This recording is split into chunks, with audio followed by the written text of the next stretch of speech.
Hello there! I'm Hannah, also known as Verve, and today we will be talking about the mysteries of the K-Resin wig. So, if you've seen in one of my previous videos, I made a Queen Chrysalis costume. In the early stages, I had issues deciding what kind of wig I actually wanted to use. I looked off some of the nicer websites like Arta Wigs, Amphigory, Epic Cosplay, and decided, I live at college and I am poor. Let's go to eBay. On eBay, I saw lots of Hatsune Miku wigs and nothing that I liked. Eventually, I did find a wig that I thought could possibly work. It was medium length, and it was a light seafoam green. Now, if you've seen Queen Chrysalis from My Little Pony, you would know that her hair is kind of like I would say like a darker teal, almost desaturated blue. So, seeing all the other wonderful tutorials out there, I thought, I'm going to dye my own wig. Yay! So, I marched out to Walmart, bought some rubbing alcohol and Sharpies, and brought it home. When I bought this seafoam green wig, it was described as being called K-Resin, which I was like, oh, that means Kanekalon. K, Kanekalon. Cool, we'll do that. It was a heat resistance wig. However, after Googling, looking at the cosplay websites, no one seemed to really know what K-Resin was. Most people just assumed it was Kanekalon. I don't think it is. And the reason I don't think it is was the Sharpie method didn't work. I tried it 3 times, each time getting more and more frustrated. It was a disaster.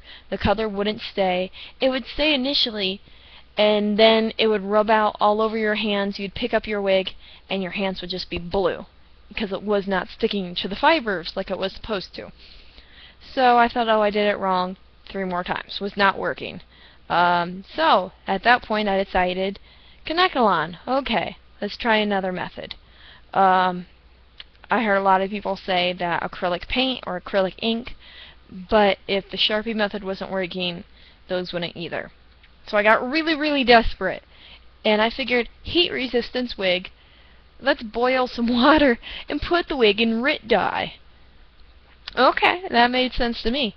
So I went to Walmart and I bought some teal RIT-Dye. The little boxes. They're like $1. And I brought it home and I stirred my cauldron of horrible blue-green goop water and threw my wig in. My parents were confused and it was fantastic. So, after, it looked like it was keeping the color, I took it outside. I poured the hot water full of RIT-Dye on the grass. First lesson learned. RIT-Dye kills grass. My dad is thrilled by the massive dead spot in the side of our lawn. I didn't know RIT-Dye killed grass, but it does. So, if your dad or parents or whoever or you are really picky about your lawn, don't pour it right in your grass. You'll kill it. Don't do it. The second thing, just because the wig looks pretty in the pot does not mean it will come out like you want it to. A lot of the dye will wash out. So if your wig looks very, very dark and you wash it out, it could possibly come out a very nice light blue. That's not what happened. I was hoping to get a nice desaturated teal color. Instead, I got green. I know it's very hard to see with this camera, but this is very green. Grass green. Make me cry. Oh my goodness. So, I tried to make another batch because it was only $1, so I picked up 2. Did not work. It's just green. So, second lesson. RIT-Dye is very picky. Just because you think light green wig with teal will make teal, no, it just makes it more green. So if you decide to use RIT-Dye because you are that desperate, be prepared, it may not work out how you want it to. The next thing, which this is going to be horrendous to see on the webcam, the RIT-Dye itself, the method, the wig is still pretty smooth. I've seen some people with really frazzled, sad looking wigs. This one actually turned out pretty decent. I did trim it a decent amount, and you can still kind of see at the very bottom it's very frizzy. Now, some of that is from hairspray.